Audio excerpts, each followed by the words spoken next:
If you're using Canva, there's a good chance that some of your designs you need to print. Now, regardless of the format it's in, I'm going to show you how to set up your documents or your designs for print. I'm also going to show you the best settings you need to print those documents. So let's dive in.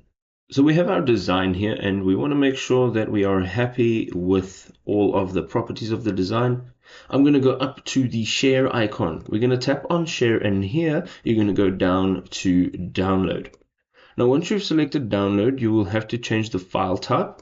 You're going to go and look for PDF print, and this, of course, is best for printing. Once you've done so, you want to make sure that you are selecting the crop marks and bleed. There's some additional information about what that is, as well as the flattened PDF and the notes. From here, you want to go ahead and click on download. You will now be able to open your PDF in your default PDF reader. In my case, it's Adobe Acrobat. And over here, you're going to go up to the top right hand side, click on the print icon. From print, you can choose the destination. You can also choose whichever pages you want to print. You can choose the color, and with more settings you have some additional settings here, such as the paper size, the pages per sheet, and the scale. So you want to make sure that this has been printed in the way that you want it to be printed.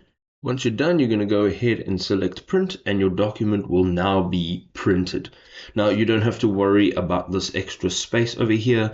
This will be printed in A4 in the orientation that the document is currently in. So this was created as an A4 document over here, as you can see, and it will be printed within the same way.